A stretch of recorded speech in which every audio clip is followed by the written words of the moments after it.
कहानी नीरू की है। पंजाब की नीरू की शादी दिल्ली के राहुल से होती है।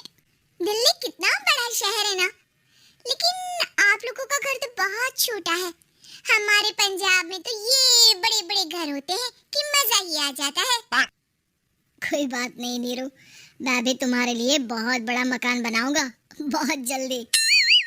नीरू के पिता जहाँ पंजाब के जाने माने व्यापारी थे, वहीं उसका पति राहुल दिल्ली में एक सिंपल नौकरी करता था।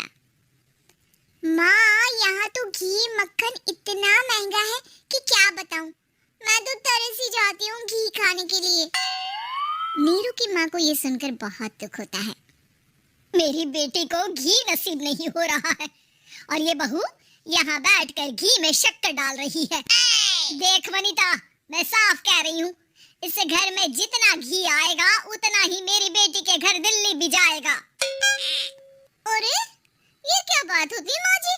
बेटी को उतना ही करो जो अच्छा लगे। अब क्या मायके से घी और मक्खन तक की सप्लाई करोगी आप? हाँ, मेरी बेटी किसी चीज को तरसे मुझसे बर्दाश्त नहीं होता। अब क्या था, नीरू के मायके में 2 किलो घी आता तो 2 किलो दिल्ली जाता नीरू के पास। एक दिन, माँ बड़ी गर्मी पड़ती है दिल्ली में। इस घर में तो एक ही एसी है और वो भी ड्राइंग रूम में। सारा परिवार एक ही कमरे में सोता है। हाँ बेटा, वो तो हर घर की कहानी है। यहाँ भी एक ही एसी है। अरे बिल इतना आता है कि क्या बोलूं। तभी वहाँ राकेश आ जाता है। माँ, थोड़ी देर में यहाँ कुछ प्लम्बर आएंगे मेरे कमरे में एसी लगाने, जरा ध्यान से लगवा देना ना माँ। ओए, ऐसे कैसे तेरे कमरे में एसी लगेगा? हाँ राकेश, एक बार बात तो कर लेता। अरे पापा, वो वनिता को गर्मी में नींद नहीं आती। ड्राइंग रूम में सबके साथ सोने में वो अनकंफर्टेबल है, इसलिए। अरे पूरे परिवार के साथ वहाँ तेरी बहन नीरू भी तो सोती है।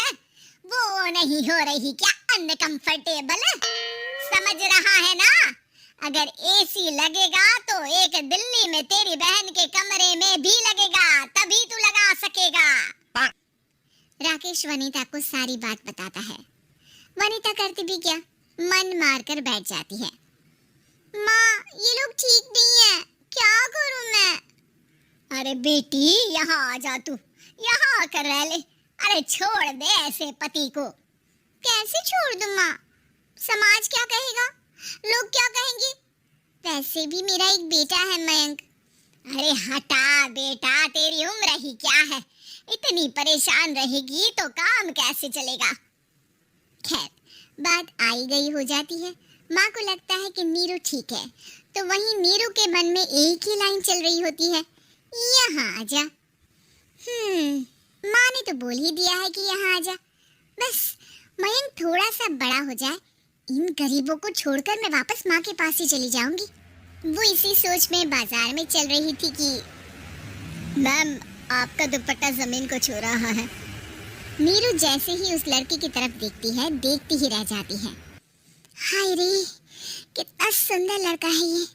अब क्या हुआ? मैंने कहा आपका दुपट्टा। तो खुद ही उठाकर दे दो ना। लड़का समझ जाता है कि नीरू उस पर फिदा हो चुकी है। वो उससे उसका नंबर लेकर चला जाता है। अब क्या था, नीरू और रोहित में लगातार बातें होने लगती है। मैं हरियाणा का रहने वाला हूँ, यहाँ एक बड़ी कंपनी का मैनेजर हूँ। अच्छा, और कितने बच्चे हैं तुम्हारे? बच्चे? अरे मेरी तो शादी भी नहीं हुई है। तुम बताओ, शादी करोगी? नीरू शर्मा जाती है। अब लेकिन मैं तो पहले से ही शादीशुदा हूँ। मुझे फर्क नहीं पड़ता, बस तुम शादी कर लो, भाग चलते हैं। बहुत पैसे वाला हूँ मैं, हमेशा खुश रखूंगा तुम्हें। नीरू रोहित से मिलकर सारा प्लान बना लेती है और फिर एक दिन घर से भाग जाती है। दोनों शादी कर लेते हैं। शादी के बाद, क्या बात है नीरू, तुम्हें परेशान सा देखता हूँ, सब ठीक तो है ना? हाँ हाँ, सब ठीक है।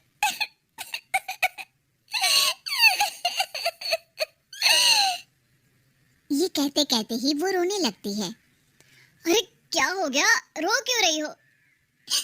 मैंने तुमसे एक बात छुपाई है और वही बात अब मुझे परेशान कर रही है।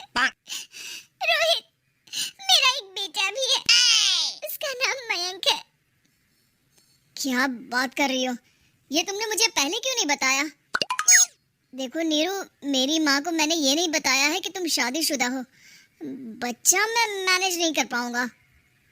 नीरू को समझ में नहीं आता कि वो क्या करे। तुम उस बच्चे को अपनी माँ को क्यों नहीं दे देती? नीरू चुपके से माँ को फोन करती है। माँ, क्या मयंक को तुम रख सकती हो? बेटा, मैं राकेश के साथ बात करती हूँ। आखिर घर का बेटा वही है, जो वो बोलेगा। वैसे भी बेटा, तूने जो किया है ना, उसके बाद से पूरा घर तेरी बुराई कर रहा है। मैं भी अब किसी से तेरे लिए लड़ नहीं सकती। राकेश बेटा, नीरू ने तो जो किया बहुत ही बुरा किया, लेकिन मैं सोच रही थी कि क्यों ना मयंक को हम यहाँ ले आए। तभी वनीता बोल पड़ती है। वाह जी, ऐसे कैसे यहाँ ले आए? यहाँ क्या भंडारा भरा है? और जिस बच्चे की माँ ने नहीं सोचा, उसके लिए हम क्यों सोचे? नीरू को एक बार तो अपने बच्चे के बारे में सोचना चाहिए था ना। अरे लेकिन तेरे पास भी तो लड़का नहीं है ना वनीता? माँ, वनीता ठीक बोल रही है। कल को वो बड़ा होकर इसी घर का हिस्सा मांगेगा, तो हम क्या करेंगे? माँ कहती भी तो क्या, वो चुप रह जाती है। वहीं नीरू का पहला पति कहता है। माँ, अगर आज भी वो वापस आ जाए तो मैं उसे माफ कर दूंगा। बेटा, गरीबी चीज ही ऐसी है, क्या करेगा? तू तो अब मयंक का सोच। वो बेचारा तो बिना माँ का हो गया। मयंक के खातिर तो दूसरी शादी कर ले बेटा। लोगों के लाख समझाने के बाद नीरू के पहले पति की शादी रिद्धि से हो जाती है, जिसके पहले पति से 2 बच्चे होते हैं। देखो जी, मैंने शादी सिर्फ बच्चे के खातिर की है। मैंने भी शादी सिर्फ बच्चों के खातिर की है। वहीं नीरू के दूसरे पति के मन में ये बात घर कर जाती है कि नीरू एक मासूम बच्चे को उसके खातिर छोड़ कर आई है। अब देखो नीरू, मुझे लगता है कि जो औरत अपनी कोख का बच्चा छोड़ सकती है, वो तो कुछ भी कर सकती है। कल को तुम्हें मुझसे अच्छा कोई मिल गया तो तुम तो मुझे भी बाय बाय कर दोगी ना। नीरू को अब उसका दूसरा पति ताने देना शुरू कर देता है। तंग आकर नीरू उसके यहाँ से भागकर अपने पहले पति के पास चली जाती है। लेकिन ससुराल में क्या लेने आई है नीरू, मयंक को? नहीं नहीं सासू माँ, मुझसे गलती हो गई, मुझे माफ कर दीजिए।